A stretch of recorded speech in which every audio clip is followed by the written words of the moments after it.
아멘.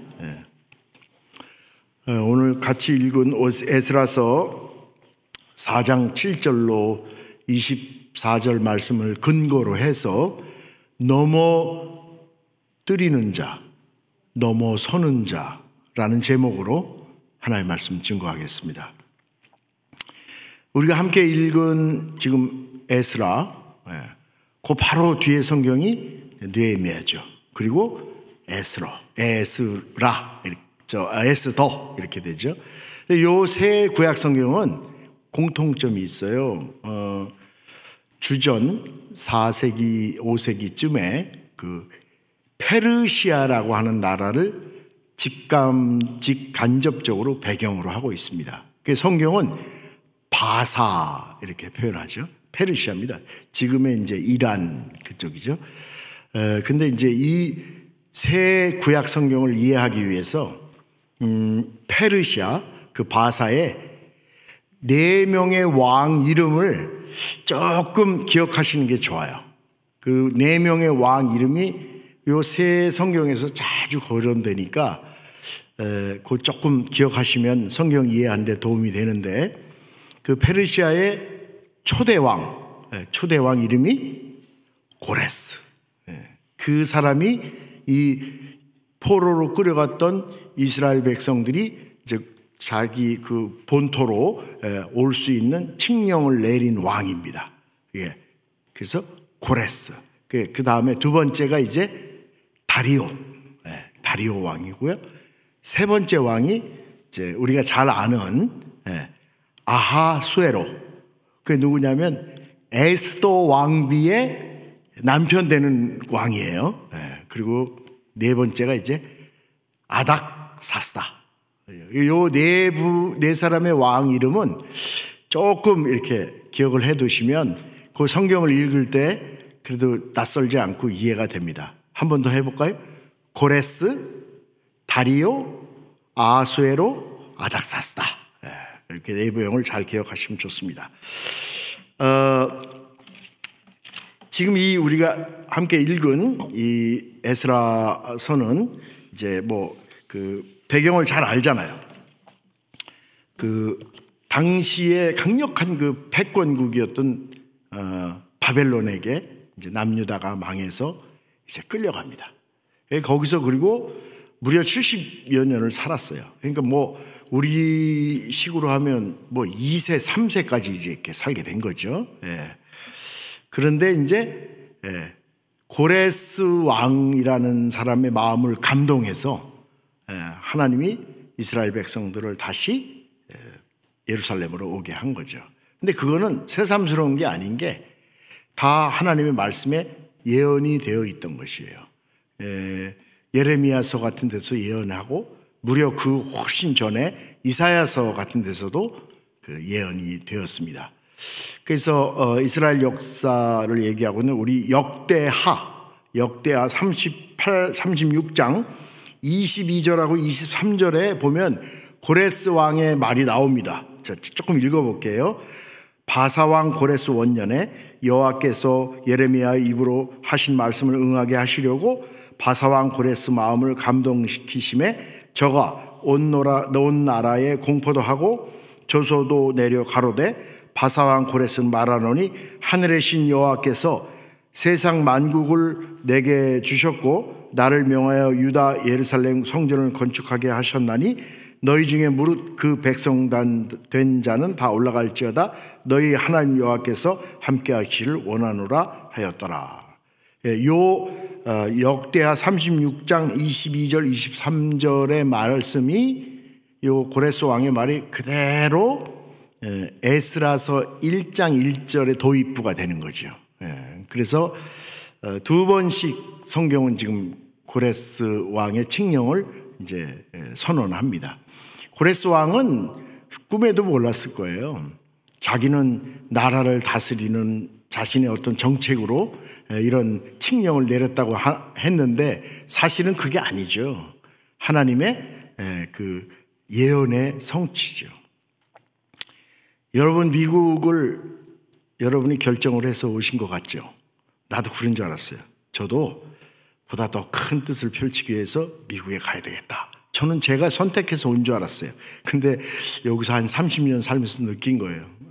그게 아니라 오래전에 하나님이 저를 복을 주셔서 이 복음의 나라 미국에서 수많은 민족들을 만날 수 있는 이 미국에서 세상을 향해 복음의 뜻을 펼칠 수 있도록 보내주셨다고 그러더라고요. 그러니까 우리가 하나님의 주권을 인정해야죠. 그죠? 고레스도 마찬가지예요. 자기는 꿈에도 생각을 못했을 거예요. 그런데 사실은 이거는 하나님이 예언하시고 성취하신 일입니다. 그래서 어쨌든 이 고레스 왕의 칙령을 통해서 이스라엘 백성들은 이제 그 하나님의 예언이 성취되어서 70년간의 포로 생활을 마감하고 예루살렘에 이제 귀환을 한 겁니다. 하나님은 바벨론의 포로를 끌려간 이스라엘 백성들에게 한 번도 눈을 돌려보신 적이 없어요. 끝까지 관심을 가지시고 때가 참에 하나님이 이스라엘 백성, 택하신 이스라엘 백성들을 다시 이제 예배의 자리, 그죠? 그 이스라엘 공동체를 예루살렘 귀환시킨 것입니다.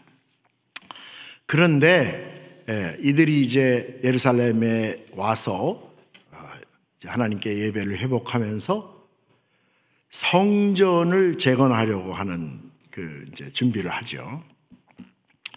여러분, 근데 저도 이 성경을 읽으면서 한번 생각을 해봤어요. 이거 쉽지 않겠다라는 게, 지금 이분들이 바벨론에 끌려가서 우리 식으로 하면 2세, 3세 이런 사람들이에요. 우리가 지금 미국에서 우리 자녀들 또 우리들 손주들 다 보고 있잖아요. 그런 사람들이 한국에 가는 게 쉬운 일은 아닐 거 아니에요. 그렇죠? 아마 제가 보기에는 말도, 유대 말도 굉장히 어눌했을 거예요. 그리고 심지어는 거기서 태어난 사람들은 예루살렘이라고 하는 곳이 정말 다른 나라 같은 그런 느낌도 있었을 겁니다. 그런데 거기서 성전을 재건한다? 이건 그냥 그렇게 쉬운 일이 아니죠. 이제 그때 어떠한 무리가 나타나서 이들에게 제안을 해요. 그게 이제 오늘 안 읽었지만 4장 1절입니다. 한번 읽어볼게요. 4장 1절에 사로잡힌 자들의 자손이 이스라엘의 하나님 여호와의 성전을 건축한다 함을 유다와 베냐민의 대적이 듣고 스룹바벨과 족장들에게 나와 이르되 우리도 너희와 함께 건축하게 하라. 우리도 너희같이 너희 하나님을 찾노라. 아스루 왕 에살 핫돈이 우리를 이리로 오게 한 날부터 우리가 하나님께 제사를 드리노라 하니. 이분들이 와갖고 자발적으로 와서 성전 재건을 같이 하자는 거예요. 글쎄요, 모르겠어요. 저 같으면 이거 내가 쫓아가서 좀 도와달라고 해도 시원찮은데 제발로 와서 도와준다니까 옳다구나 하고 나는 그 제안을 받아들일 것 같은데 저처럼 무지하지 않았어요. 이 스룹바벨과 그 귀환한 이스라엘 백성들의 지도자 예수와 및 그 지도자들은 아주 영적으로 뛰어나신 분들이에요. 그리고 뿐만 아니라 이스라엘 역사에도 굉장히 해박하고 정통하셨던 분들입니다. 이 사람들에 대해서 잠깐 읽어보면 열왕기하 17장 24절에 보면 이렇게 돼 있어요.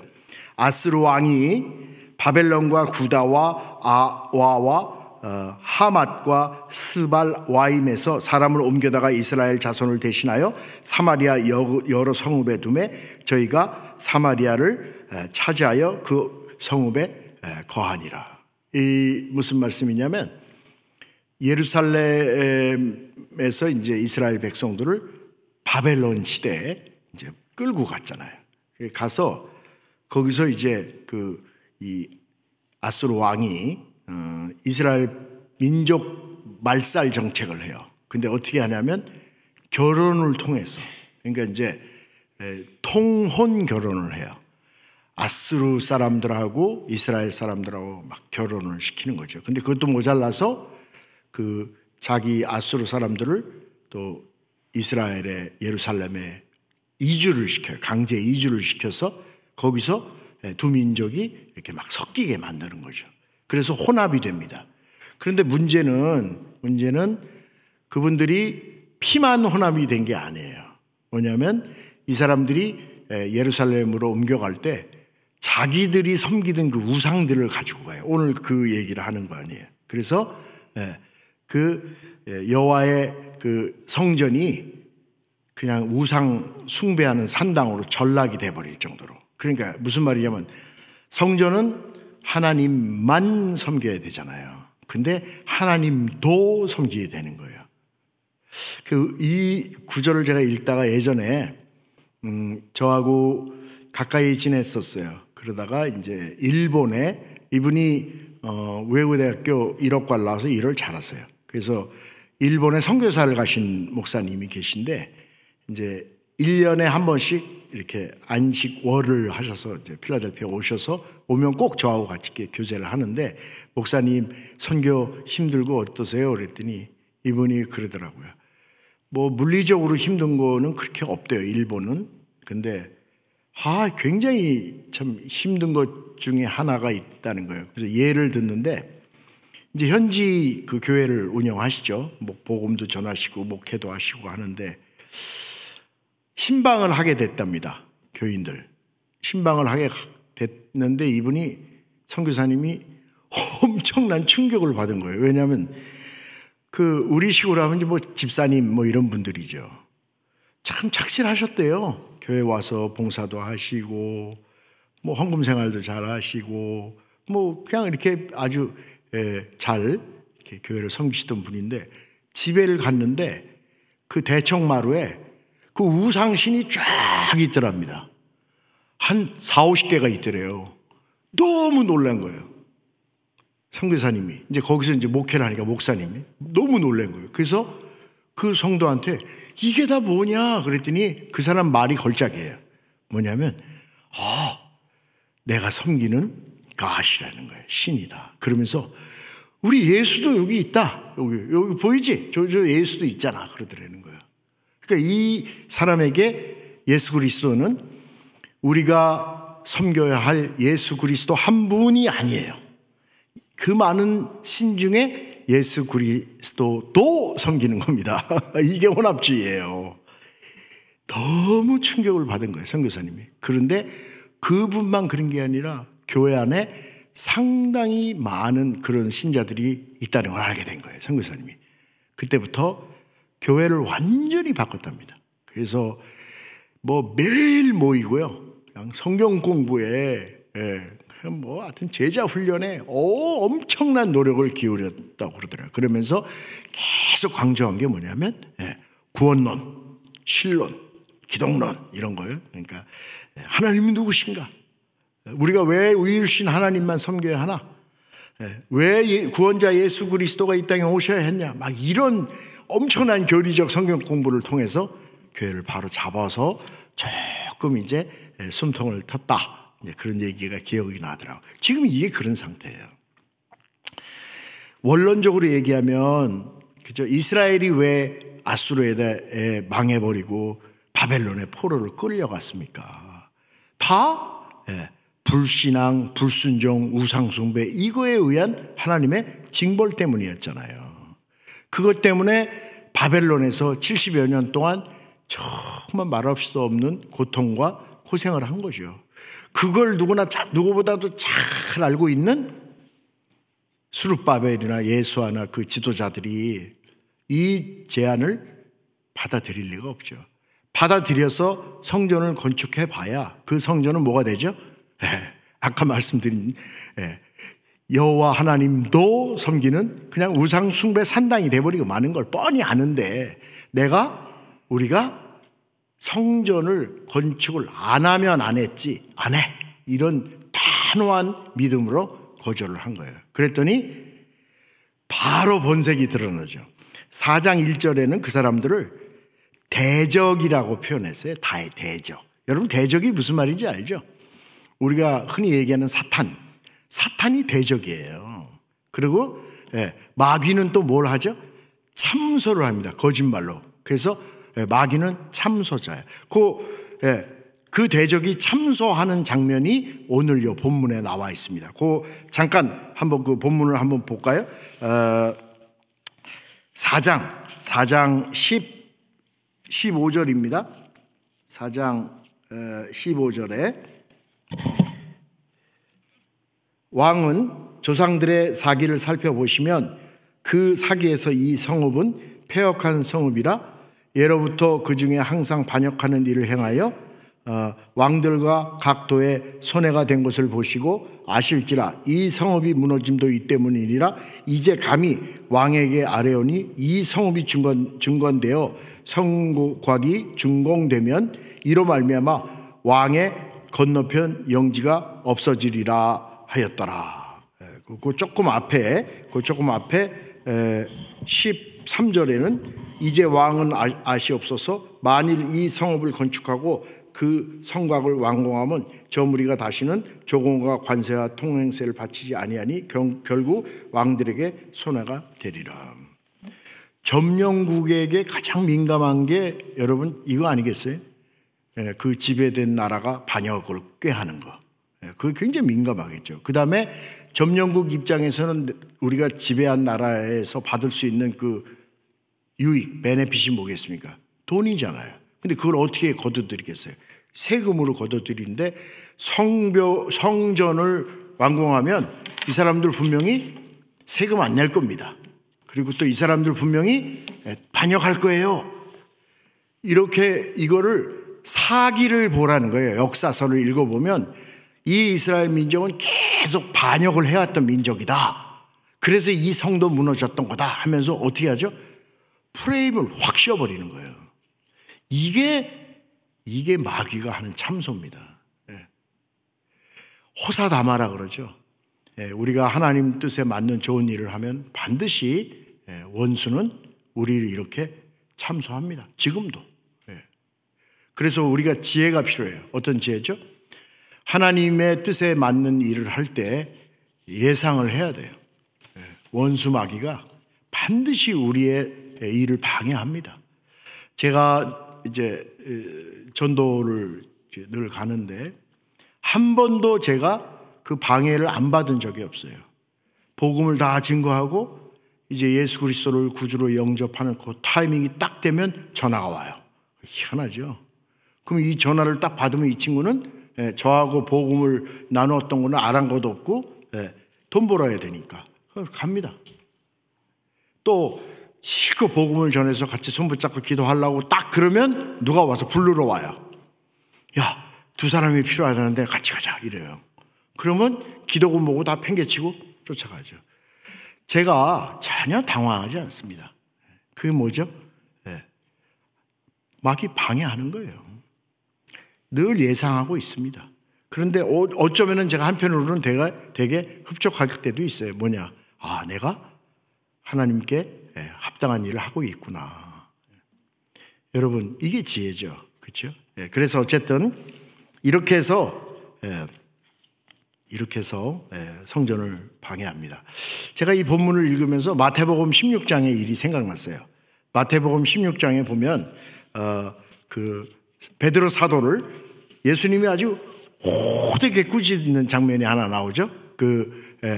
주는 그리스도시요 살아계신 하나님의 아들이십니다 하고 아주 기가 막힌 고백을 한 베드로 사도가 이제 어떻게 하냐면 제가 조금 읽어볼게요.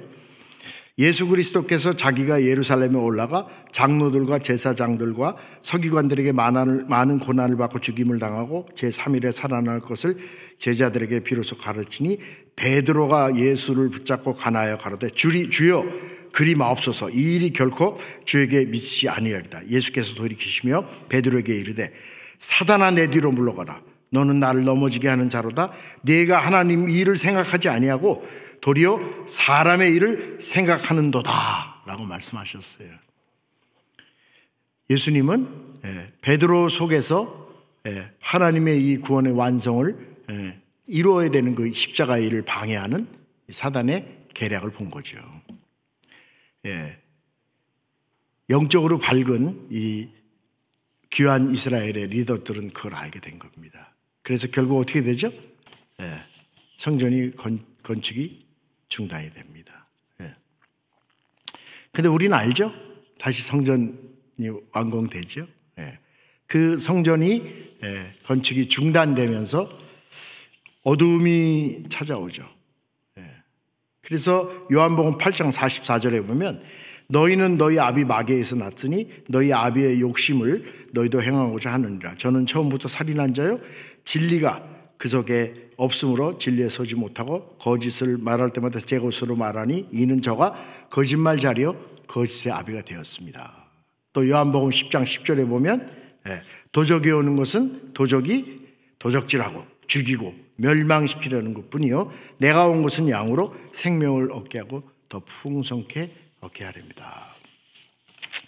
그리고 이제 성전 건축은 중단이 되고 어두움의 시간이 찾아오죠. 여러분,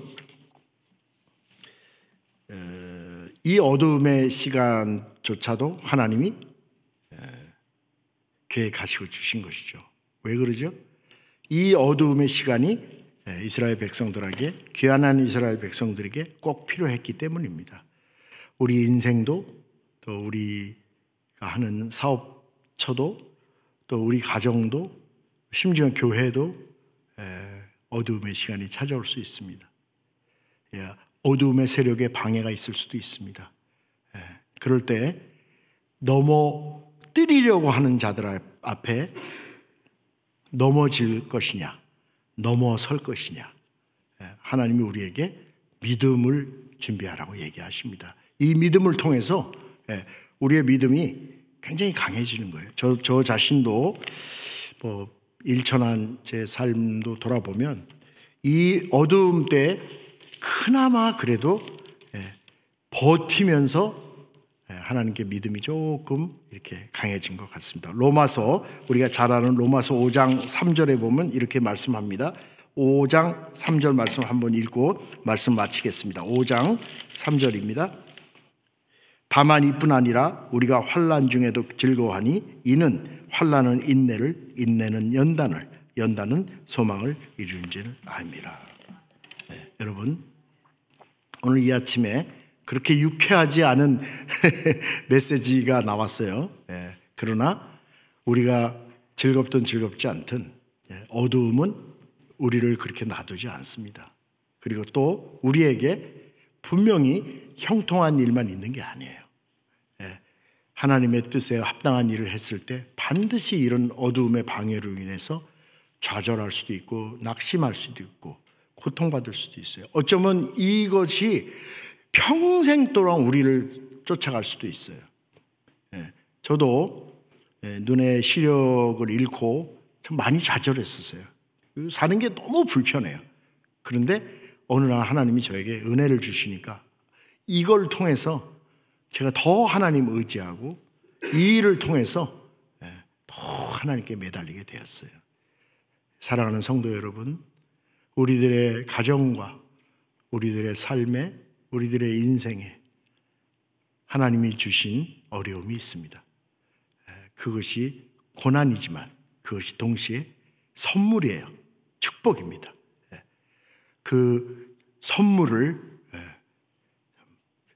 불평하거나 비난할 게 아니라 그 선물을 주신 하나님께 오히려 감사하며 넘어지는 자가 아닌 넘어서는 자 되는 저와 여러분 되길 주의 이름으로 축원합니다. 기도하십시다. 하나님께 감사합니다.